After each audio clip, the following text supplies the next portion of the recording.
Hey VC, what's up? It's me, yours truly. I am back to post a quick video here.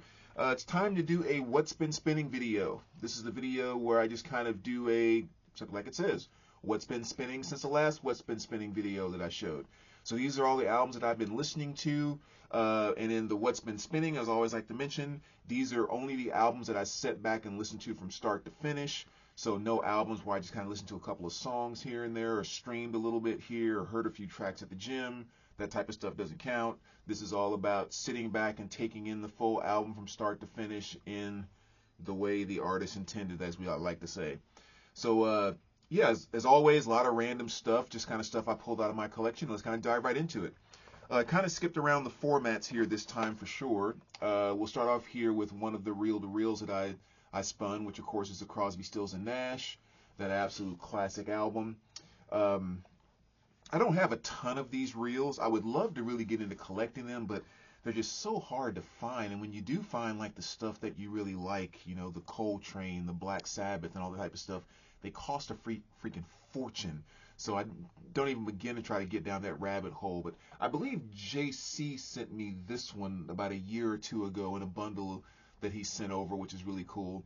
But yeah, you know, classic album there. So that was a great spin. And yes, for those that may be asking, you know, a nice reel-to-reel player is definitely a great front end to use. Like the sound quality would really kind of blow your mind sometimes. As far as cassettes go,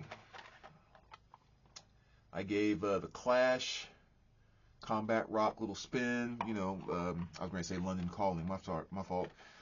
Rock the Cash Bomb. You know, a lot of great stuff on there. Really plays like a reggae album, really. And then we have a little Easy E. This is one I hadn't spun in quite some time, but just kind of some great stuff from Easy before he passed. A little Twisted Sister. Sorry, trying to work the glare there. A little Best Of. So kind of the greatest hits, which was nice. As well as a little Depeche Mode, Catching Up With. One of their earlier greatest hits albums. You know, a lot of cool stuff on here too, like I think like Love in Itself is on here, and Just Can't Get Enough, and a few other great things there. This was definitely kind of earlier Depeche Mode, even though Love in Itself was kind of a little bit, you know, slower, but it seemed like Depeche Mode got a lot darker and deeper later in their career, which is really, to me, what made them awesome. And this is a little more of their kind of, you know, upbeat synth stuff early on in their career. Great album, though. Little UFO, No Heavy Petting, another fantastic one there. And the last cassette, Black Sabbath Volume 4, another classic you guys know. CD-wise, let's see, I sat down and listened to 3 CDs. A little Police, Synchronicity, pulled it out of that little Police box set. And again, you guys know that album all too well. One of my absolute favorite 80s R&B bands right there, which is the SOS Band. Oh, just freaking amazing. Everything on this CD is just fantastic, and I'm really hoping one day that music on vinyl will get around to doing, whether it's a collected or even just this album. Would love to get a music on vinyl pressing of that greatest hits by them. And slightly later, Great White, another great one there. Hadn't listened to that in a while, so had to give that a spin. So that was the cassettes and CDs and all that. And let's jump into the vinyl. I'll try to move fast here too, because there's quite a few. Truth and Janie, another fantastic one there. Sounds just like that cover looks with that Marshall stack there and everything. Really cool album from 1976. Basically, the flavor of that album is imagine T-Rex having a moment in his career where he got so inspired by Black Sabbath that he started doing T-Rex songs in kind of Black Sabbath heavy type of riffs and stuff like that. That's kind of what that album makes me think about whenever I hear it. Not a bunch of technical anything, but just like a lot of just big, heavy, what you would expect to come out of, you know, a double Marshall stack like that. So a really cool album. And my boy Billy Hurst over at Riverbend Records introduced me to that one. Then we have Wilson Pickett. Sorry about the glare, guys. Greatest hits. I mean, just one of the absolute legends. In my book, one of the top 3 vocalists of all times. I love Wilson Pickett to death. Ohio Players Greatest Hits. Got into a little old school soul / funk there with the Ohio Players. Love grabbing these different Ohio Players albums when I find them. The thing I always find with them is that, they're $8-10 all over the place. You can find them just about anywhere, but they're almost always beat to crap. It's so hard to find these in like excellent to near mint condition. So that's always a challenge with them, but another fantastic album. The new Marcus King, another really good album. For those that maybe are familiar with Marcus King, I mean, the kind of guy that you look at and you don't expect him to be such the amazing artist that he is, but he flat out is, and you never know what you're going to get with his albums. Like, are you going to get just a hard southern rocking type of album, or is it going to be a country album, or is it going to be more of a gospel album, or more of an R&B album? Like, he truly can do it all to just a great level. And this one here, I hadn't listened to anything before I grabbed it, and this is just really strictly an R&B and gospel album up and down. It's just, the guy is just so freaking gifted. Really amazing. But that's his release from this year. Great album. One of my just ultimates right here, LL Cool J, Bad. Just one of the albums that I just played to no end back in the late 80s. Everything from I'm Bad, Go Creator Go, I Need Love, just mean on and on and on. Just one of my favorite, what I like to refer to as power rap albums. Where it wasn't necessarily about like gangster rap, it wasn't like, back to Africa knowledge type of thing, like, your poor righteous teachers and stuff like that. This was just more kind of just like rap with like just the energy and punch of delivery. And I mean, LL was one of the kings of that in those early days. Next here, you have Days of the New, Green album. This was their second album from 1999. Not as good as their debut album, but still really good. The thing I always find so amazing about them, especially on their first debut album, is like you listen to it, they fall right in that grunge, time period and grunge thing.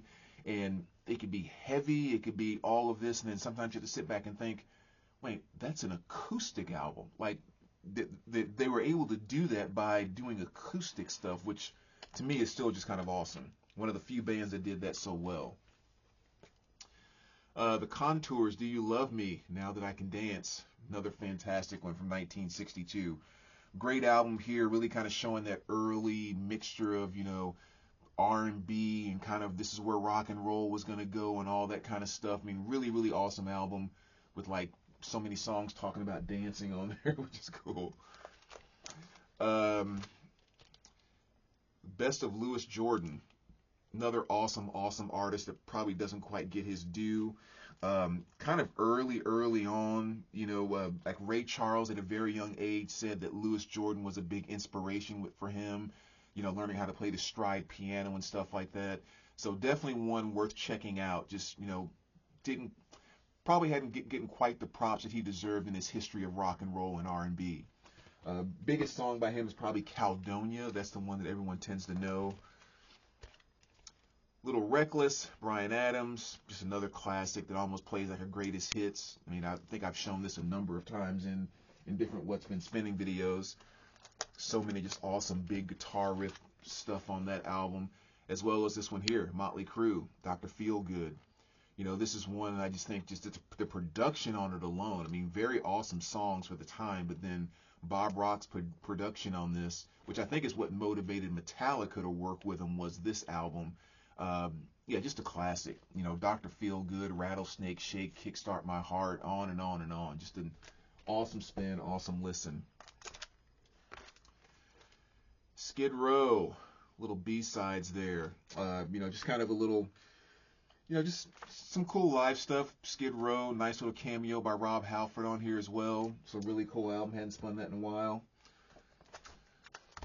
A little compilation, Electric 60s. This has stuff on here like, Born to Be Wild by Steppenwolf, Evil Ways by Santana, Sunshine of Your Love by Cream, stuff like that. But just a nice little compilation. The Smashing Pumpkins, Oceanana, another one I hadn't listened to in quite some time.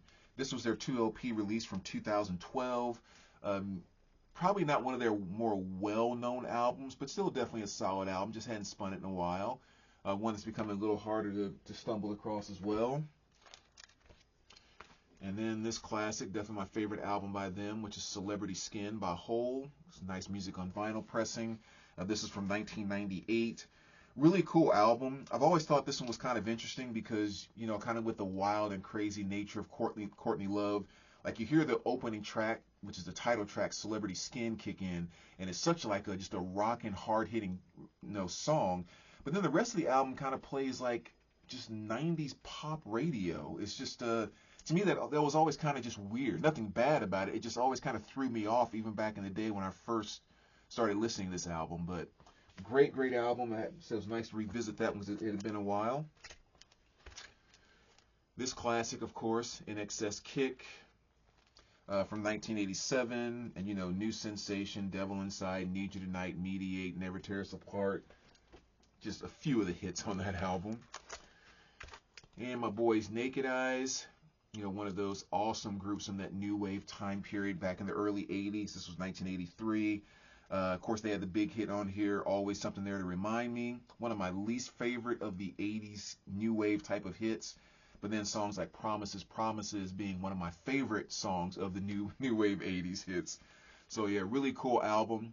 And I've always said, listening to this, you can definitely tell these guys grew up with a lot of soul and R&B in their lives, in their household, or whatever else. Because when you really pay attention to it, yes, they're doing new wave stuff, but there's so much soul that's kind of, and funk that's incorporated in how they kind of put these songs together on here. If you kind of put an ear out for it, you can really hear it, and it just stands out to me every time I listen to that album. Little Master of Puppets. It's been a while since I've actually sat down and just listened to that from front to back. Again, you guys know this one. Awesome classic album. And you kind of see there, you know, back in the days when they used to actually give you tickets when you bought a ticket for a show instead of that stupid phone crap like they do now. I used to just take all my tickets and keep them in the front of my album covers just because. So that's actually Kansas City in October 25th of 2008. Yeah, so that was the Death Magnetic tour when I saw them with that particular ticket. And a little Roxy Music, their second album. This is For Your Pleasure, 1973. This is a 1976 pressing. And I always mention that because it stands out at me because I have OGs of all the Roxy Music albums except this one. It came out in 73. This is a 76 press. So I'm still on a mission to find an excellent to near mint copy of this at some point. But great album. You know, it's just kind of them doing their early weird stuff. Cool songs like Gray Lagoons on here and a couple other things. But just dove into a little bit of Roxy. Sly Fox, Let's Go All the Way. You know, it's kind of the big hit they had back in the mid-80s. This was 85. And they said Let's Go All the Way was the big hit. But then, quite frankly, the rest of the album is pretty, very subpar, quite frankly. You know, after the hit Let's Go All the Way. But, like I said, it definitely was a fun one still to revisit. And then here we have a little Christian Control, Excommunicate. This was her release from 2016. She was, I believe, the lead singer of the Dum Dum Girls, and this was like a solo thing that she did later. I said 2016. For me, it kind of falls in the feel of like just kind of the modern synth pop type of stuff. If you check out songs like Show Me, my favorite song on here is Wannabe. That's my favorite track that initially brought me to her in this album. So definitely a cool one, very inexpensive one too. So check that out if you're kind of a synth pop fan. The Cure, Disintegration. Again, another classic, legendary album that you guys are very familiar with. This was definitely them, from '89. Kind of their slower, darker side, if you will. There's only like one or two songs, if I recall, on this that are even halfway upbeat. Everything else is a little more kind of intense, which is where The Cure can be awesome. Especially with songs like Pictures of You, which is one of my favorites by them, which is on this album. So that was a cool revisit. Little jazz here, Let 'Em Roll, Big John Patton. This was his release from 1966. This is one of the Tone Poet pressings, which are always fantastic. So that was just kind of a nice jazz piece to throw on a few days ago. And just makes me smile even thinking about it. Sir Mix-a-Lot, Swass. This was his release from 1988, which really was a great time back in the world of rap and hip-hop, because that really was that time, going into the late 80s and starting to tap into the early 90s, where hip-hop or rap had started to kind of do all its branches, where in that late 80s, 88, 89, you had your gangster rap line, but then you also had like your knowledge, enlightenment line. You had your militant line, like your Public Enemy. But then you also still had that original fun line too, like your Fat Boys, your Biz Markie and stuff like that were still doing things and still being successful. And Sir Mix-a-Lot was one that kind of fell in that category, that was still just making albums just to have fun, quite frankly, just to have fun. So stuff on here like Buttermilk Biscuits, Posses on Broadway, Swass. He even did a song called Iron Man, if you're not familiar with that one, which is actually the riff from Iron Man by Black Sabbath, but it was played by Metal Church. The guitarist from Metal Church did the cameo on here with him on that. So one of those first early kind of metal rap pieces there, but awesome album. Pet Shop Boys, actually, another one of their legendary albums. Again, that late 80s kind of new wave pop stuff. What Have I Done to Deserve This was a big hit off of here, as well as It's a Sin, probably the two biggest hits off of that. I've always loved that album cover too. Really, really cool. Just a masterpiece of a hip-hop album right here. This is Goody Mob, and this is their release from 1995. I mean, this is just one of those just pure hip-hop albums. Like if aliens come down and they're like, hey, we've picked up these sound waves, these telecommunications or whatever, talking about something about hip-hop, like what exactly is it? This would be like one of the 20 albums that you would hand them to say, study that and you'll understand what hip-hop is. Just pure, simple, straight to the point type beats, great lyrics, great vocal delivery. I mean, just an absolute fantastic album. So that was an awesome RSD release. Not this past RSD, but I think the one before. And then we have a little Shocking Blue from 1970. Very cool group. Typically, I kind of think of them as like a psych group. This one isn't quite as heavy on the psych side. It's a little lighter, a little more poppy, I guess, but fantastic group, really, really cool. So definitely check them out if for some reason you're not familiar with them.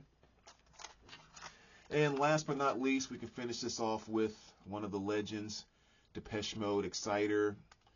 This is their release from 2001. Not my absolute favorite Depeche Mode album, but all Depeche Mode albums in their entirety are great. And so, it was nice giving this one a spin the other day. And yeah, absolutely fantastic. So there you go, VC. That's what's been spinning over the past, I don't know, it has been 2 weeks, 3 weeks, whatever, 2 weeks, I guess. And as always, let me know what you guys think. Appreciate you watching, and we will talk to you soon. All right, take care, guys.